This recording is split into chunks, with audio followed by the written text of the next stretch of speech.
Once upon a time in a great forest far away, there lived a clan of people who was in the trees. They were very vibrant people and welcomed any stranger who came by. They were very nice. The only thing is, they were quite small. Quite a small and cute people. They lived with nature and nature respected them. The very gods themselves above, if they did so exist, must have blessed them from day one, because they got to live in the greatest tree in the world. The biggest, most hollow, most amazing tree that was still alive. It was something so big and great, it stretched all the way to the heavens. No matter which way you looked, it was beautiful. The trees had flowers and vines and places you could climb. There were animals that were fluffy and kind, and no predators to behold. Or rather, there were predators, but they didn't eat other animals. They managed to find other sources of food, since they became smarter over time. There was a rumor that this world was made by the gods to be perfect, but even in a perfect world, there wasn't everything perfect. You see, there was lots and lots of times when things would get crazy in the fall with so many leaves, they could cover someone up. You could swim your way out of the leaf ocean, but it was still pretty difficult. And guess how hard it was cleaning all that up? Wow, they needed to put so much time and effort into it that by the end of it, when winter came, everyone got a little bit tired, but at least the snow was only little crystals instead of big fluffy mounds. That was at the corner of the forest, which was pretty far away. But if you shook the tree enough, snow would come down so you could make nice snowmen or go sledding. They even developed ways to shake trees better so you could get more snow out of it. Even more fruit or flowers depending on the tree. And time of year, of course. But that wasn't even the most special part of the forest. No, the specialist part of the forest was where everybody went to hang out. There was a city built in between the trees with little bridges that connected them, with amazing shops and districts to have fun. Everything you could imagine was there. They even had a very special way of dressing and a very interesting confectionery scene.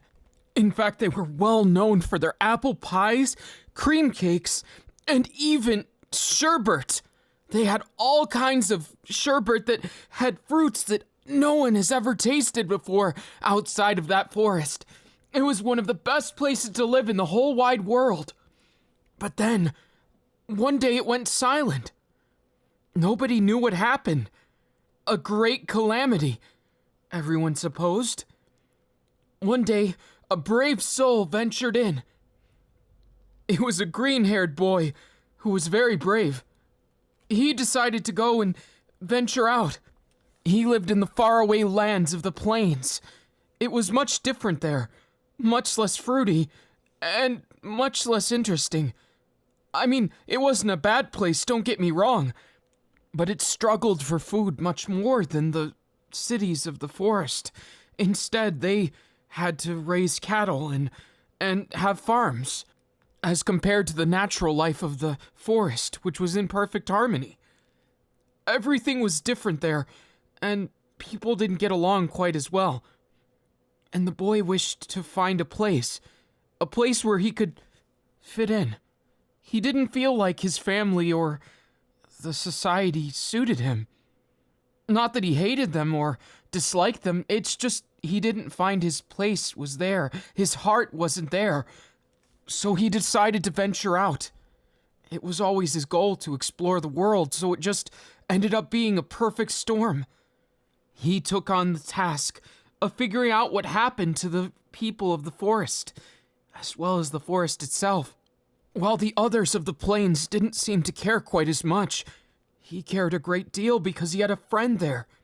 Someone who was always very special to him, and someone he might have had feelings for a long time. They were childhood friends, and they'd play at the edge of the forest, even though it was many miles from the actual city. From both of their cities, they'd venture out and have day trips. Of course, they'd always end up leaving and going back home by the end of it. It was long days and long nights, But he managed to make it to that very same forest edge, and there he saw bushes and animals and all sorts of quiet. They seemed stoic, as if they weren't moving. Wait, they weren't moving at all.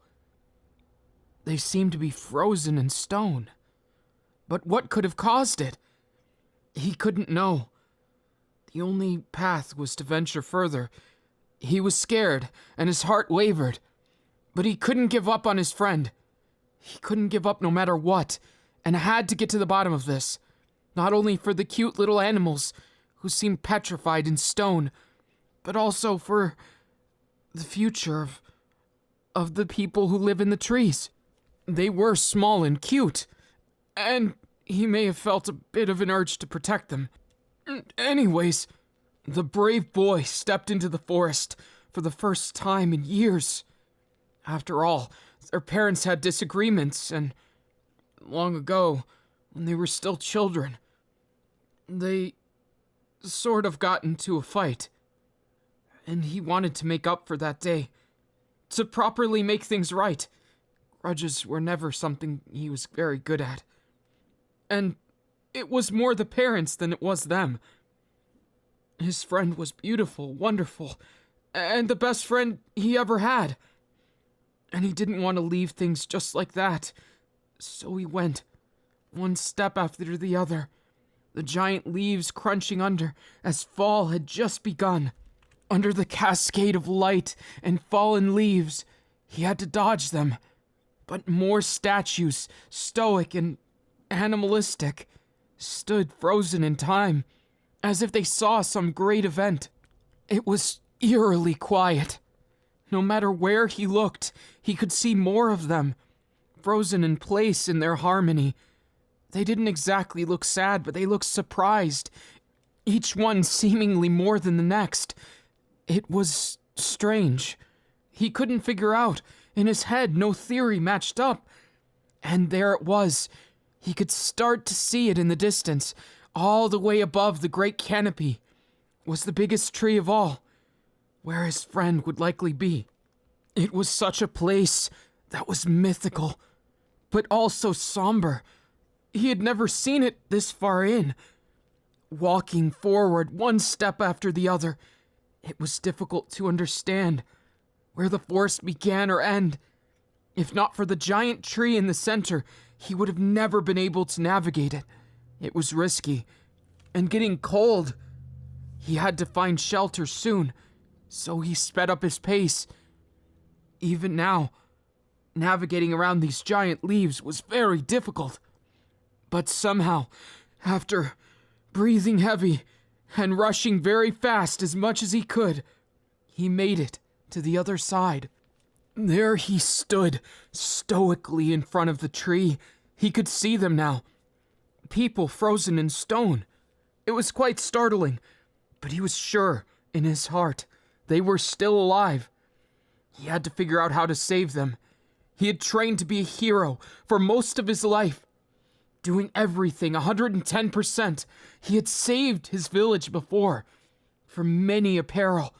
He was an outright hero, but it would take a lot to figure out what had done this. Step after step, he went up the tree, climbing the staircases and seeing those frozen in time. It was strange, but the more he saw them, the more he wanted to find his very special friend. He knew he could identify them as soon as he saw them. It wouldn't even be 2 glances. Even if they were smaller or bigger or stranger or different, he could feel them in his heart. After all, they had kept a souvenir, both of them. 2 halves of the same necklace. Each half of them resonated with the other. It was said to be a magic stone for those truly meant to be star-crossed lovers to have each side. And with those, they were promised to each other even if their parents didn't agree. It was his idea. He had snuck it to them. It wasn't very easy, but he managed, thanks to a bird friend. The bird friend flew it, and he could only hope now that his friend had gotten it. Sure enough, as if predicted by the gods themselves. As he turned the corner, it started glowing. He was sure that they were close. The main hall was there. You could see the insides of the tree and the glowing crystals, the flowers, the shops. Everything had stopped immediately. There was nothing moving. And yet, the flow of air made the leaves trickle by outside the windows like dazzling little glistening flowers. And there they were, waiting for him. There they were outside. Just out of his gaze, the glow of the necklace showed, but that wasn't what he noticed first. No, it was their glorious face. He'd missed them. And they were stunned, still holding a smile on their face somehow. Clearly, they were comforting someone. It's just how he remembered them, with a big heart and always giving to others. That's what made him fall in love and very much made him happy. When he met that person, they changed his view on things. In truth, he used to be rather bad. He wanted to be a demon lord instead of a hero. But that all changed with them. It took a very small person, a very small friend. And now he was reunited, but not sure what to do to reverse the curse, or whatever caused it. He noticed something else, a smell in the air. It was almost like a burning of fruit.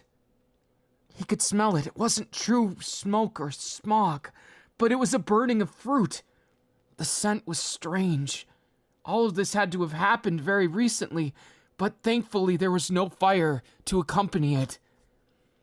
Following the smell, he promised his friend he would be back to save them. Running as fast as he could, he went forward full blast. He was gonna go plus ultra no matter what it took. He had made a promise long ago that if ever they had trouble, he would be there to save them. And this was his time. Following the scent, it was getting closer now. He could see it now. A dragon, large and fierce, with purple eyes and red skin. It loomed over the tallest part of the tree, making its home in the canopy as if it was its own. Rage filled his eyes as he wanted to blame the dragon, but he held back, knowing that dragons were usually friendly to people, and this might just be some kind of a misunderstanding. Taking a deep breath, he did his best to calm himself.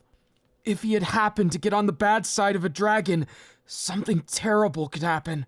Not to mention, one of his best friends was a dragon, so he couldn't just be irrational about it.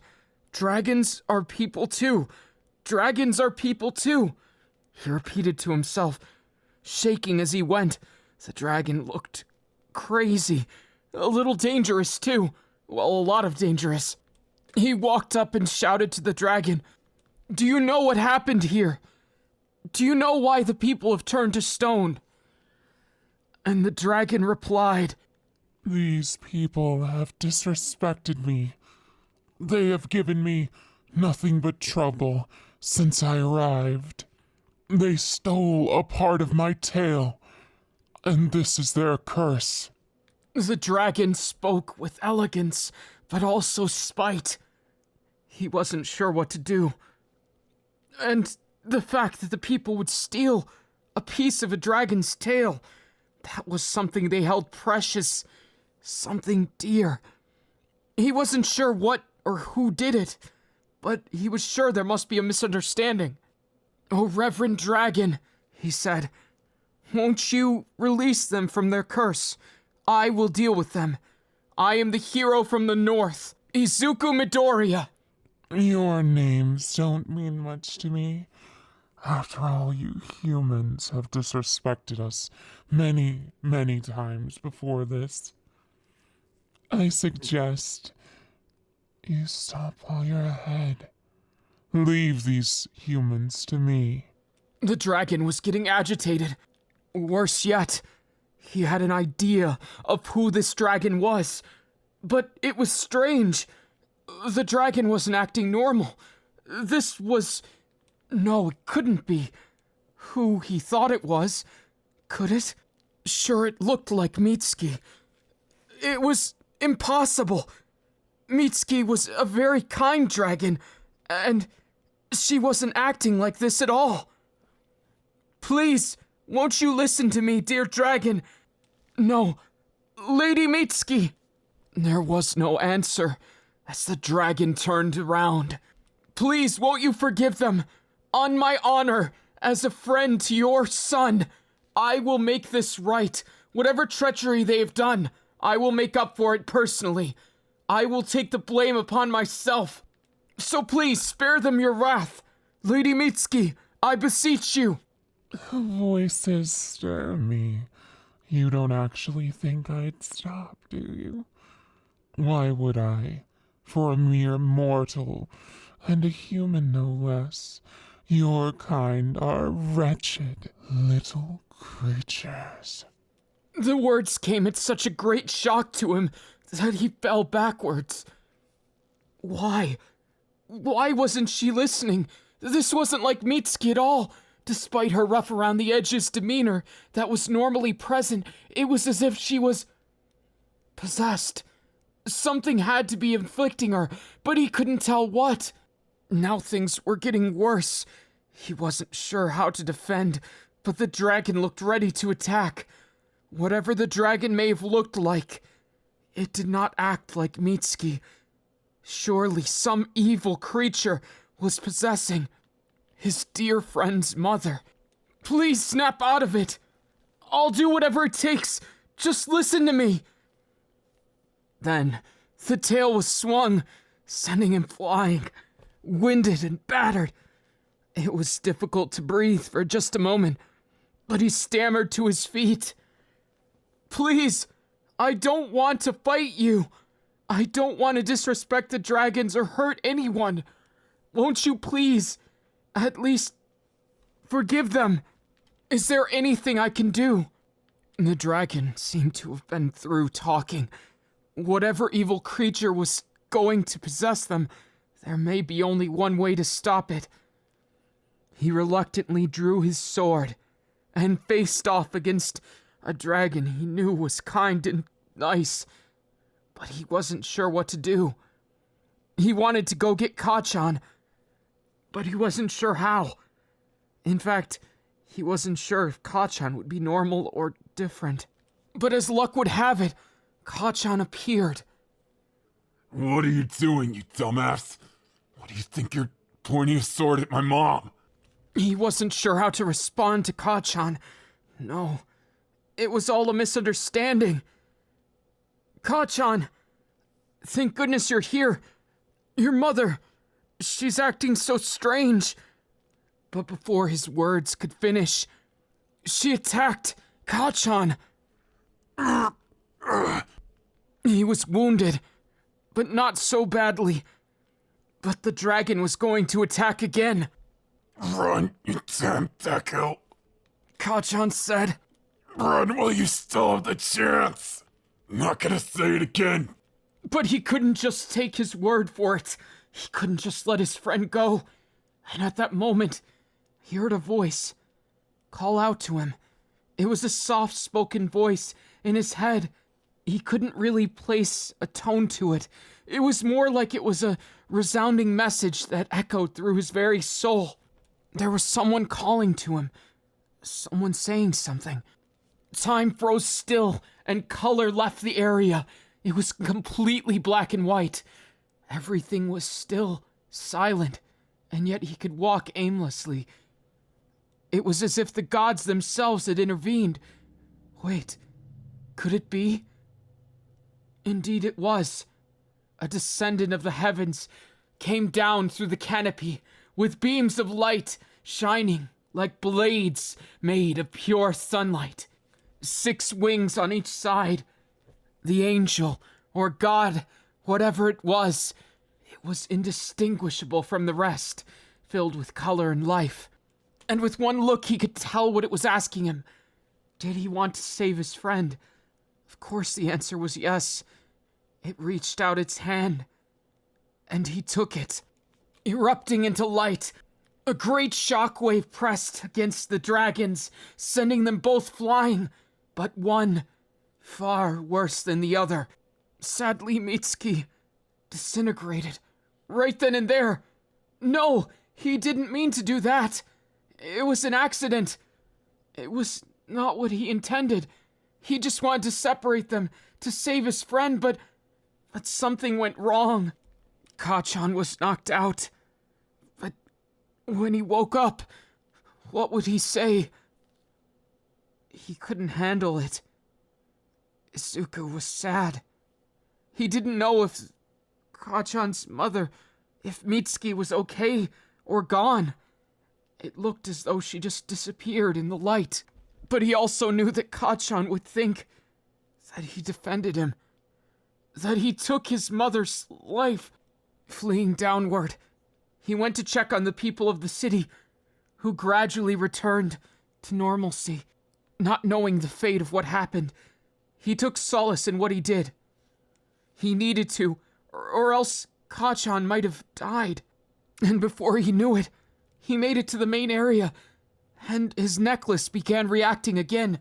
Sounds of life from all directions as confused voices hit the air. And suddenly, a warm embrace flew into him like a tackle. He spun around with his love, happily, understanding that it was their time. No matter what he did, he knew his reason for doing so. He did not do something unjust. He just hoped that somehow, some way, the worst case was avoided, though he couldn't tell completely. And he knew it might mean the end of his friendship with Kacchan, as well as a betrayal. He would think that his mother's life was taken, even though what happened was so much different. It wasn't what he intended. Izuku tried his best. He really did. And it all felt worth it, now that he could feel the warm embrace of his best friend in love, the one who he did all this for. In truth, he felt bad for Kacchan, even if the evil that was possessing his mother had won the day. It was a bittersweet victory, but he savored it nonetheless. He didn't see Kacchan for the rest of the day. He probably went to look for his mom. Izuku made a silent prayer to whatever deity it was that descended, that somehow, some way, his mother could be okay. He wished and he prayed, even next to the sleeping visage of his dear love. They began dating, the two of them, despite their difference in stature. Of course, the little people were quite cute, and it just added to the flustering times that happened nonetheless. He even managed to stay for a banquet. The city was thankful. Each and every person sung praise of his name, saying he was the chosen one, the apostle of the gods, the descendant of heaven, the hero of tree folk the world wide. And it was still bittersweet, but he enjoyed a slight victory, feeling as though he had a place in the world, like he'd finally found it. All those years of being a hero from very young, when he first took up a sword, when he first cast his spell. It took many times, but he felt as though he finally had done something right, even if it still felt off. He wanted to do something and could only go and search for Kacchan, but he didn't find him in any of his normal locations, and instead went back to the city. Every once in a while, they'd go on a journey to try and find Kacchan, but eventually they just figured he must have found his mom and went away for a while. Or maybe he never did and was still searching. The differences were minute, but Izuku wanted things to go well for Kacchan. He was always a lovely friend, despite the differences between humans and dragons.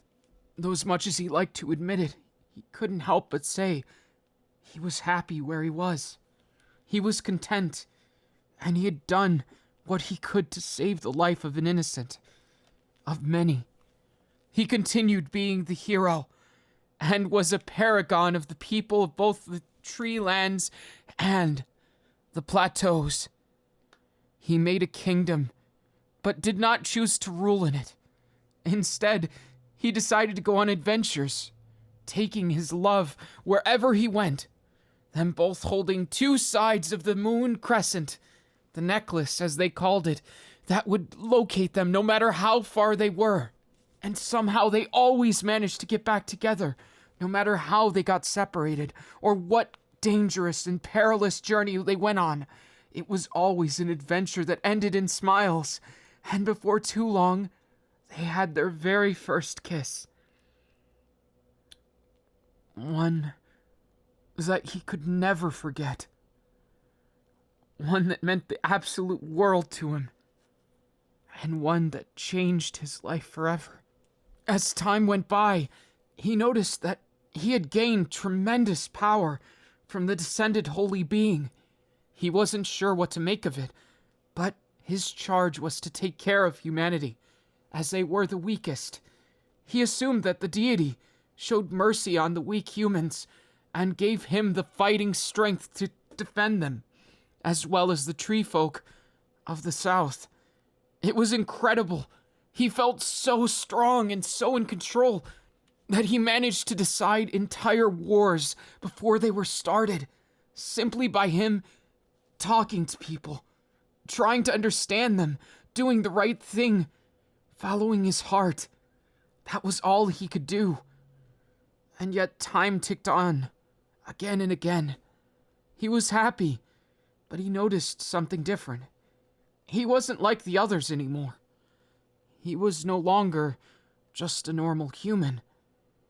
He may have been in the sense of physiology, but he contained a magic within him that prevented him from ever dying.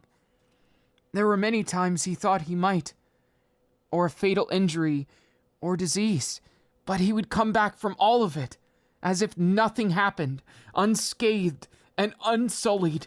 Soon he grew accustomed to this. It was a strange thing, sure, but he used it to his advantage to save the lives of others. He could bear it for others, and he would be brave so that those would not have to suffer who only got one life. He was trying his best to be approachable too, not only to those who were strong and wealthy, but those who were poor and weak. He got very good at healing magic and decided to go on a pilgrimage, journey the world and help those in need, no matter their background. It's just, sometimes things wouldn't go so great. Sometimes people would misunderstand him, as humans tended to be arrogant. Some of them.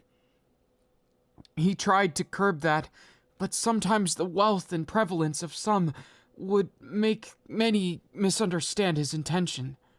So as he desperately tried to learn the lives of people around, of all races and all types, but found that mostly humans trusted him. The non-human races other than the tree folk were not very trusting after a rumor of him got spread. He fought against it, of course, but he could only do so much. He tried his very best to ignore it, and did his best to always keep a smile on his face. And even when things looked bad, he managed to keep that smile, and he felt very loved from his loved ones, and even every single day, when he thought he couldn't do it, he got encouragement from his true love, and from his family. There were those around him who he considered his best friends and family. Even if he missed Kacchan, he knew someday they'd be reunited. He just didn't know how yet. He knew that someday, even though they're different, even though there was differences between them, they would be friends again, and that they would be best friends again. He just knew it. He believed it with all of his heart, and he was very glad to try his best every single day. And From then on forth, this was only the first of many stories to come. Stories of good, stories of bad, stories of happy times and sad. But this was just the first chronicle of Grand Commander Izuku Midoriya. I pray these words found you well.